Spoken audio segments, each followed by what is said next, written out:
네, 검찰은 이미 사회 공무원 피살 사건에 대해서 넉 달째 수사를 이어가고 있는데요. 오늘 서욱 전 국방부 장관을 불러서 조사했습니다. 이번 사건 관련해서 문재인 정부 장관급 인사가 검찰에 소환된 건 처음입니다. 손효정 기자입니다. 서욱 전 국방부 장관이 서해 피격 공무원 사건과 관련해 피고발인 신분으로 검찰에 출석했습니다. 유족 측 고발로 수사가 시작된 지 넉 달 만에 문재인 정부 장관급 인사가 처음으로 검찰에 소환된 겁니다. 검찰은 재작년 9월 해양수산부 공무원 고 이대준 씨가 북한군에 피살됐을 때 문재인 정부가 이를 은폐하고 자진 월북으로 몰아갔다는 의혹을 수사하고 있습니다. 이 과정에서 서 전 장관이 군의 감청 정보 같은 기밀을 삭제하라고 지시했다는 의혹도 제기된 상태입니다.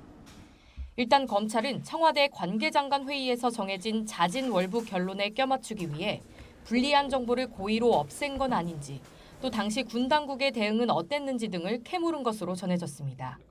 하지만 서 전 장관과 군 당국은 원본 기밀이 삭제된 건 아니라며 꼭 필요한 부서에만 관련 내용을 공유하도록 지침을 내린 것뿐이라고 해명해왔습니다.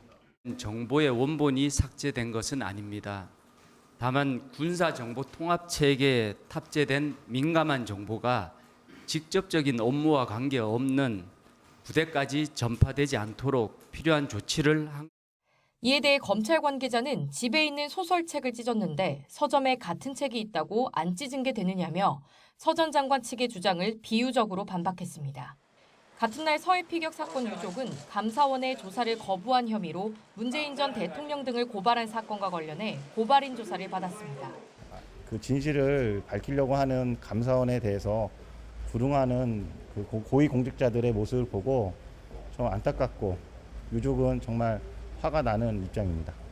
검찰 관계자는 고발 취지와 범위 등을 명확히 따지기 위한 조사라며 감사원법 위반 혐의는 검찰의 수사 개시 범위에 들어가 있지 않아 경찰 이첩도 검토하고 있다고 설명했습니다. 검찰은 이번 사건과 관련해 법리적 검토는 끝난 상태로 필요한 수사를 차질 없이 이어가고 있다는 입장입니다. 다만 문재인 정부 청와대의 의사결정 과정을 확인하기 위해 착수한 대통령 기록관 압수수색은 한 달 넘게 계속되고 있습니다.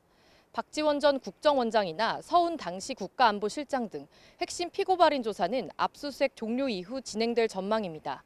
YTN 손효정입니다.